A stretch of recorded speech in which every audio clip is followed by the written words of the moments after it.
तो जैसा कि आप ये देख रहे हैं, ये 30GX चिलर है, कैरियर का चिलर है, लेकिन आपका कोई ट्रेन का भी चिलर हो सकता है, आपका कोई दूसरा मॉडल कैरियर का भी हो सकता है, 30X से भी हो सकता है। तो ये कंप्रेसर अभी हमने पीछे से इसको क्यों खोला है, इसका बैक साइड का गियर एरिया है, ये क्यों खोला है हमने, ये देखिए यहाँ पे आप अगर देखेंगे तो ऑयल की कंडीशन, ऑयल। आज मैं आप लोगों को बताने वाला हूँ कि किसी भी HVAC चिलर सिस्टम में, खास करके स्क्रू टाइप कंप्रेसर में, जो मैकेनिकल इश्यू क्यों आता है और वाइंडिंग क्यों बर्न हो जाती है, ब्लास्ट क्यों हो जाता है, कॉन्ट्रैक्टर क्यों जल जाते हैं, और स्टार डेल्टा कनेक्शन में खास करके ऐसी प्रॉब्लम क्यों आती है। तो ये सारी इन्फॉर्मेशन आपको एक वीडियो में मिलने वाली है, इसलिए वीडियो को लास्ट तक देखें, स्किप न करें। वीडियो अच्छी लगे तो जरूर लाइक करते हैं, चैनल को सब्सक्राइब करें और बेल नोटिफिकेशन पे क्लिक करके ऑल पे सेलेक्ट कर दें।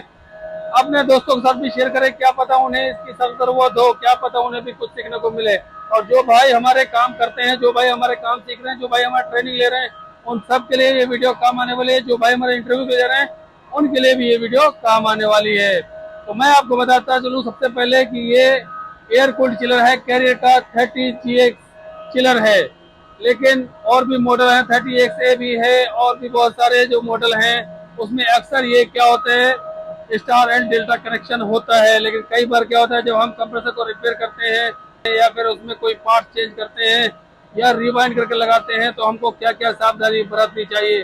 तो सबसे पहले मैं आप लोगों को बता दूं, अगर आप कंप्रेसर, आपका मैकेनिकल साउंड आ गया, अगर आपके कंप्रेसर में कुछ मैकेनिकल इश्यू आ रहा है, या आपके कंप्रेसर में अगर वाइंडिंग हीट का अलार्म आ रहा है, ओवर हीट का अलार्म आ रहा है, या आपका कंप्रेसर ज्यादा हीट अप सही में हो रहा है, कर रहे हैं कि आप अगर सामने जाते हैं तो आपको लगता है कि ये काफी हीट कर रहा है, तो ऐसे बहुत सारे सिचुएशन है। और कंप्रेसर आपका कई बार ओवर हीट से ट्रिप कर जाता है, और कई बार आपके कंप्रेसर में हाई डिस्चार्ज प्रेशर आता है, कई बार आपके कंप्रेसर में ऑयल डिफरेंशियल इशू आता है। तो बहुत सारे ऐसे इशू आते हैं, तो हम लोगों को जरूरत है कि उसको हम लोग प्रॉपर तरीके से चेक करें। जब अगर आपका वाइंडिंग कभी खराब होगा, अगर वाइंडिंग खराब होगा तो आप रिवाइंड के लिए कंप्रेसर को भेजेंगे, लेकिन वाइंडिंग क्यों खराब होता है ये हम लोगों को क्लियर पता होना चाहिए। अगर ये पता नहीं होगा तो हम लोगों के साथ प्रॉब्लम आएगी।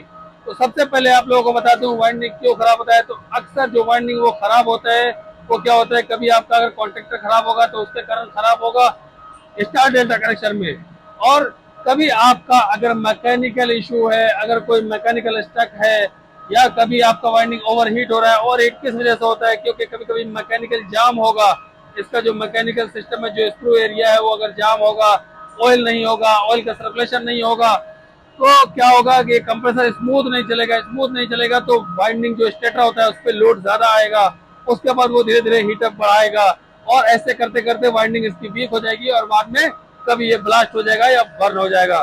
तो इस तरीके से इसका ये सिस्टम होता है, हम लोगों को समझना चाहिए। तो कभी भी अगर हम लोगों को वाइंडिंग स्टेटर हमारा बर्न हो गया, ब्लास्ट हो गया, चेंज करना है या रिपेयर कराने के लिए भेजना है, तो हम लोगों को मस्ट मैकेनिकल खोलकर इसकी चेक करनी चाहिए। अगर उसमें थोड़ा भी डाउट है, स्क्रैचेस है जो कि नहीं चलने वाला है, तो तुरंत हम लोगों को चेंज करना चाहिए। और कोई भी पार्ट में अगर डाउटफुल है तो उसको भी चेंज करना चाहिए, और नहीं तो अपने एक्सपर्ट को दिखा के उससे सेटिस्फाई होके आप लोगों को उसको चेंज करना चाहिए। तो ये सारे इंस्ट्रक्शन आपको फॉलो करने हैं जब भी आप काम करेंगे किसी भी स्क्रू पे। अभी मैं आपको प्रैक्टिकली दिखाता हूँ कि कैसे कैसे आप लोग चेक करेंगे और क्या क्या इसका प्रोसेस हो। तो जैसा कि आप ये देख रहे हैं, ये 30GX चिलर है, कैरियर का चिलर है, लेकिन आपका कोई ट्रेन का भी चिलर हो सकता है, आपका कोई दूसरा मॉडल कैरियर का भी हो सकता है, 30XA भी हो सकता है। तो ये कंप्रेसर अभी हमने पीछे से इसको क्यों खोला है, इसका बैक साइड का गियर एरिया है, ये क्यों खोला है हमने, ये देखिए यहाँ पे आप अगर देखेंगे तो ऑयल की कंडीशन, ऑयल थोड़ा सा इसमें आया है, तो नीचे हमने इसको गैलन में लिया है। ये इसका गियर एरिया है, हमने खोलना स्टार्ट किया है। तो इसमें क्या हुआ था, वाइंडिंग खराब हुआ था, वाइंडिंग इसमें चेंज हुआ था, लेकिन गैस डाल दिया, ऑयल चेंज कर दिया, external filter oil filter change किया, इंटरनल ऑयल फिल्टर चेंज किया, सब कुछ ड्रायर कोर सब कुछ चेंज होने के बाद, लीक टेस्टिंग होने के बाद, और गैस चार्जिंग करने के बाद जब इसको स्टार्ट किया तो थोड़ा साउंड आया, और तुरंत इसने जो इसका वाइंडिंग है, स्टेटर है, उसको उड़ा दिया, ब्लास्ट हो गया। और अंदर जो इतना काला आपको दिखाई दे रहा है, ये ब्लास्टिंग की वजह से हुआ है। तो इसका स्टेटर जो वाइंडिंग है वो बर्न हो गया। तो इससे बचने के लिए हम लोगों को क्या करना है, जैसे कि मैंने आपको पहले बताया कि आपको कभी भी स्टेटर आपका अगर बर्न होता है, ब्लास्ट होता है, तो आप लोगों को मैकेनिकल जरूर चेक करना है। अगर मैकेनिकल में थोड़ा भी साउंड है या कुछ भी प्रॉब्लम है, तो आप तुरंत कंप्रेसर को ऑफ कर दें और मैकेनिकल पहले वेरीफाई करें कि उसमें कुछ इशू है नहीं है, स्क्रैचेस है या नहीं है, मैकेनिकल सब कुछ ओके है, फ्री है, तभी आप उसको चालू करें। नहीं तो उसका जो पार्ट है उसको चेंज करके आप चालू कर सकते हैं। अगर कुछ भी मैकेनिकल साउंड आया या कुछ आपको एम्पियर में कुछ फर्क मालूम चल रहा है या कंप्रेसर हीट हो रहा है तो तुरंत कंप्रेसर को बंद कर दें, चालू ना करें, क्योंकि वाइंडिंग बाद में इसका जल जाएगा, बर्न हो जाएगा। तो आपको ये सावधानी बरतनी है। और दूसरा एक चीज है, कभी भी आप कंप्रेसर में कनेक्शन करेंगे तो आपको ये जो सेफ्टी का जो सेंसर वायर है, यहाँ से मैं आपको दिखा दूं नजदीक से, देखें ये जो सेंसर है ना, ये वाइंडिंग के लिए सेंसर होते हैं। स्टेटर के लिए अगर ओवरहीट होगा या एम्पियर ज्यादा लेगा या कुछ ऐसी इश्यू आएगी तो ये क्या होगा, कंप्रेसर को ऑफ कर देगा, इस पे अलार्म आ जाएगा। और दूसरी चीज आपको इलेक्ट्रिकल में क्या देखनी है, वो ये देखना है कि इसके अंदर का जो कनेक्शन है आपने बिल्कुल सही करना है। अगर एक भी कनेक्शन चेंज हो गया तो ये क्या होगा, ब्लास्ट हो जाएगा, ये क्या होगा, जल जाएगा।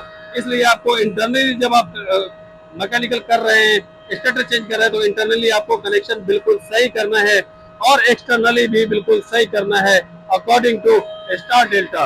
और इस कंप्रेसर के ऊपर यहाँ पे देखें, इसका जो कंप्रेसर का बोर्ड है वो लगा हुआ है, जिसको सीपीएम बोर्ड भी बोलते हैं।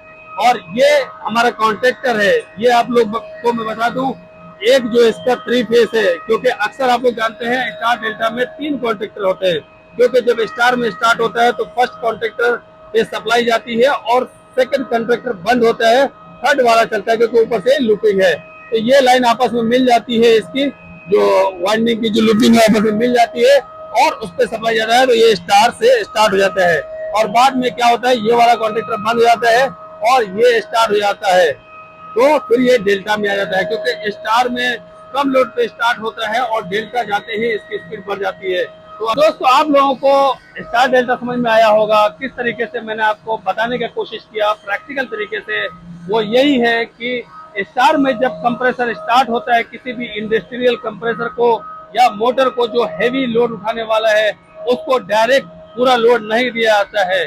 पूरा जैसे एक गाड़ी आप मान लें, गाड़ी को हम 1 नंबर में स्टार्ट जब करते हैं तो 1 नंबर गियर लगाते हैं, क्यों, उसमें ज्यादा पावर है, वो ऐसे चल जाती है। जब धक्का लग जाता है तब उसमें थोड़ा गियर चेंज करके हम लोग 2 नंबर लगाते हैं, चाहे वो मोटरसाइकिल हो या कार हो। उसके बाद फिर हम 3 नंबर, फिर 4 नंबर, फिर 5 नंबर। इसी तरीके से ये स्टार डेल्टा है। स्टार जो है, जो स्टार्ट करने के लिए वो कंप्रेसर को स्टार्ट कर देता है, धक्का मार देता है। जब कंप्रेसर चल जाता है, जब मूविंग होने लग जाता है उसका पार्ट, तब क्या होता है, डेल्टा में कन्वर्ट हो जाता है, क्योंकि ऑलरेडी वो चल चुका है।